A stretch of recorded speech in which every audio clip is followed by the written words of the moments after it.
दिनों तक रोए। अल्लाह करे उम्मती भी कभी कभी हुजूर की याद में रोए। एक तो ये हमारी महफिलें हैं ना जिनमें मजबूर कर देता है ख़तीब वाइज नात खां, तो मजबूरन भी सुभान अल्लाह कहनी पड़ती है। काश कभी घर में बैठे बैठे भी दिल करे और हम किसी नात खां के दरवाजे पे स्पेशल जाके दस्तक दें और उसे कहें दिल बड़ा परेशान है, मदीने वाले की कोई नात तो सुना। कभी ऐसा भी हो ना कि घर में पैसे ना मिलने पे तो टेंशन होती है और कोई मुकदमा आ जाए तो परेशानी होती है, लड़ाई हो जाए तो होती है। कभी यूं भी तो हो ना रात को अब्बा जी रो रहे हो बिस्तर पे और बड़ा रो रहे हो और तड़प के रो रहे हो, बच्चे आके अम्मा से पूछें क्या मसला है हमारे अब्बा को, कोई परेशानी है, कोई डॉक्टर को बुलाएं, कोई दुख है। अम्मा कहती है जाओ तुम्हारे वाली बात नहीं। बच्चे इसरार करके कहते हैं नहीं अम्मा बता तो सही मसला क्या है। तो अम्मा ठंडी आह भर के कहती है पुत्र तुम्हारे बाप को ना नबी पाक का मदीना याद आता है, जिन्नू वेख के ठरदियां अखियां ने ते जिन्नू वेख के ठरदा सीना है। रब्बा तेरी सारी खुदाई च एक ही ते शहर मदीना है। पैसे जितने आगे जी इन्ने ही बड़े ने उन्ना सुटियो थोड़ी मेहरबानी। असी किड्डी समझदार कौम आ, पहले आप ही खिलारी देने फिर आप ही इकट्ठी करी देने। कैसी बात है। गौस पाक की महफिल में लोग बंदे गिनते थे, तौबा किस किस ने की। हमारी महफिलों में लोग नोट गिनते हैं और स्पेशल बंदे रखे हुए नोट गिनने के लिए। बस करें यार, छोड़ दें, बड़ा हो गया ये काम हमारी। सुने जी सुने, अल्लाह खुश रखे, अल्लाह आपको खुश रखे।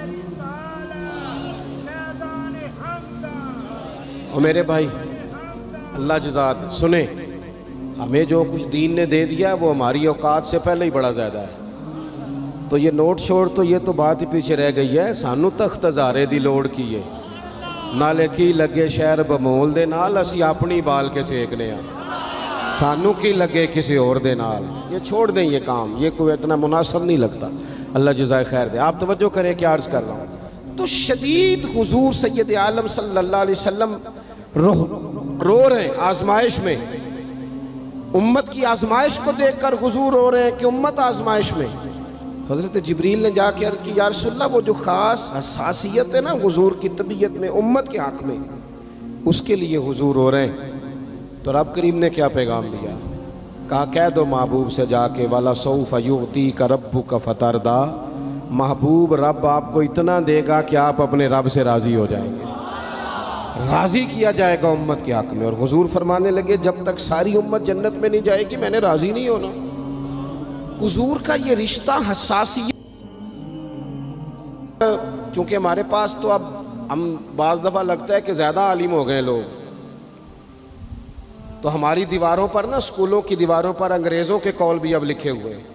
तो कई दफ़ा पूछने को दिल करता है इंतज़ामिया से कि हदीसें सारी याद हो गई हैं बच्चों को, जो तुम्हें अब कौलों की ज़रूरत पड़ गई वो भी गैरों के अकवाल तक तुम आ गए हो। इस कौम को तुमने हुजूर के फरामीन सारे सुना लिए। ओ खुदा के बंदो, हुजूर ने तो इतना हसास करके ये रिश्ता बताया है कि बारीक बारीक नुक्ते भी समझाए। ये काम ना करना दोज़ख में चले जाओगे, ये काम करना तुम्हारा फ़ायदा। एक एक बात खोल के बयान की। उम्मत के पास टाइम ही नहीं है हदीसें पढ़ने का, वक्त ही नहीं है। हमारा तो मिजाज बन गया नुक्ते सुनने सुनाने का। नुक्ते वो हमारा नकीबे महफिल स्टेज पे भाग के उधर जाता है, फिर भाग के इधर आ जाता है। वो क्यों लगा, कहता मैं जुमला देने लगा। ओ खुदा के बंदे तू जुमला रहन देखा, तू कोई आयत दे, तू कोई हदीस पाक पढ़। वो फिर वो बाज़ों का मैं तो चूँकि कमज़ोर सा बंदा हूँ, तो वो जब 50 को दफ़ा कहते हैं ना तैयार हो जो जुमला देने लगा, तो ऐसे लगता है जुमला नहीं आएगा कोई एटम बम भी आएगा। भाई तू दे दे जो तूने देना, इतना परेशान तू किस बात का हो गया। और फिर सारे कह रहे हैं जितने आए, नकीब नात खां खतीब सब कह रहे हैं सारा कुरान हुजूर की तारीफ़ है। तो फिर पढ़ना चाह रहा है तू भी, तू पढ़, कोई भी नहीं रहा, कह ही जा रहा है। अपनी ज़िंदगी के अंदर हुजूर ने जो हमें असबाक दिए, जुमे वाले दिन टाइम पे मस्जिद जाया करो। मौलवी नकम्मा भी हो ना मेरी तरह का, आप वक्त पे जाएंगे तो वो जल्द तैयारी शुरू कर देगा। आप आखिरी 10 मिनट जाते हैं तो वो क्या मौलाना दीवारों को तकरीर सुनाए। तैयारी करें, हुजूर के फरामीन सुने। और नबी पाक सल्लल्लाहु अलैहि वसल्लम ने जहाँ जहाँ हमें असबाक पढ़ाए हैं वो उस रिश्ते की हसासियत को देखें। چونکہ حضور نے بڑا حساس رشتہ بنایا امت سے، تو پھر امت کے دل بھی حضور کے حق میں بڑے حساس ہیں۔ اپنے مزاج کے لحاظ سے نا نرم طبیعت کے آدمی حضرت صدیق اکبر۔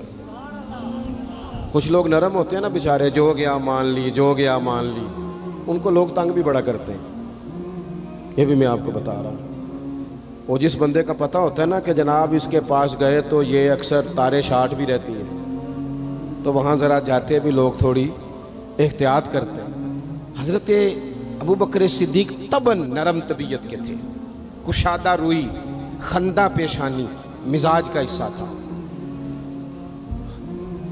وہ دیر تک صبر کرنے کے عادی تھے، لیکن ایک دن ان کے والد آئے جناب ابو قحافہ رضی اللہ تعالیٰ عنہ، بعد میں انہوں نے کلمہ پڑھا۔ وہ ایک دن حضور کی بارگاہ میں شکایت لے کے آئے۔ اب کسی اس بندے کی شکایت آ جائے نا جس کی توقع نہ ہو، جس سے توقع نہ ہو۔ کسی نے کہا تھا نا کہ تجھ سے شکوہ نہیں بے وفائی کا، پر تجھ سے امید بے تحاشا تھی۔ تیرے اوپر امیدیں بڑی تھیں، تو نے یہ جو کام کیا نا یہ تھوڑا عجیب لگا ہے، تجھے نہیں کرنا چاہیے تھا۔ کوئی اور کر دیتا تو چلو بات اتنی سخت نہیں تھی، تجھے نہیں کرنی چاہیے تھی، تیری بنتی نہیں تھی۔ حضرت صدیق اکبر طبی طور پر نرم آدمی، لیکن ان کے والد آئے حضور کی بارگاہ میں، اور بزرگ ہیں اور نابینا ہیں اور لاٹھی تھامے ہو، اور انہوں نے بڑی عجیب بات کی، کہا یا رسول اللہ حد ہو گئی، آج تو ابو بکر صدیق نے مجھے تھپڑ مارا ہے، تھپڑ مارا ہے۔ یہ ابھی وہ مسلمان نہیں تھے، شکایت آئی، کریم محبوب علیہ السلام کے گرد جتنے لوگ کھڑے تھے محو حیرت ہو گئے کہ ابو بکر صدیق یہ کام کریں گے۔ حضور نے فرمایا بلاؤ نا جناب صدیق کو۔ حاضر بارگاہ ہو گئے، ہاتھ باندھے، نظر جھکائی ہے۔ حضور نے فرمایا ابو بکر لوگوں کو تو یقین ہی نہیں آ رہا، تم نے تھپڑ مارا باپ کو؟ خاموش کھڑے، خاموش۔ کریم نے فرمایا ابو بکر سن رہے ہو میں نے کیا کہا، باپ کو مارا ہے؟ چپ کھڑے۔ تیسری دفعہ حضور نے فرمایا بولتے کیوں نہیں؟ انہوں نے نا گردن اٹھائی، آنسو ٹپ ٹپ داڑھی پہ گر رہے، رو کے عرض کرنے لگے یا رسول اللہ باپ سے کہیں خنجر لے کے میرا گلا کاٹ دے، میں سی نہیں کروں گا، پر اس نے نا آج آپ کے بارے میں بات کی ہے، آپ کی شان اقدس کے بارے میں کچا جملہ بولا ہے، آپ کے بارے میں کمزور بات کی ہے۔ یا رسول اللہ میں سارا کچھ سہ سکتا ہوں، پر آپ کا اور میرا رشتہ، حضور آپ کی اور میری بات، تن تندور تے ہڈیاں بالن، اسی ہاواں نال تپایا، کپ کپ مکیاں پیڑے کیتے، اتوں عشق پلیتھن لایا، تن دا سالن تے من دی ہانڈی، لون صبر دا پایا، غلام فریدہ میں ساری تیری، تینوں وجہ یقین نہیں آیا؟ فرمانے لگے، عرض کرنے لگے یا رسول اللہ صلی اللہ علیہ وسلم انہوں نے آپ کے بارے میں بات کی ہے، شکر کرے میرے ہاتھ میں تلوار نہیں تھی، ورنہ میں باپ کا سر کاٹ دیتا، اس لیے کہ ہر چیز برداشت ہے۔ محبوب کی شان کے بارے میں کوئی بات کرے یہ امت کو برداشت نہیں ہوتی، ہم یہ کیسے قبول کریں، کیسے اس بات کو قبول کریں؟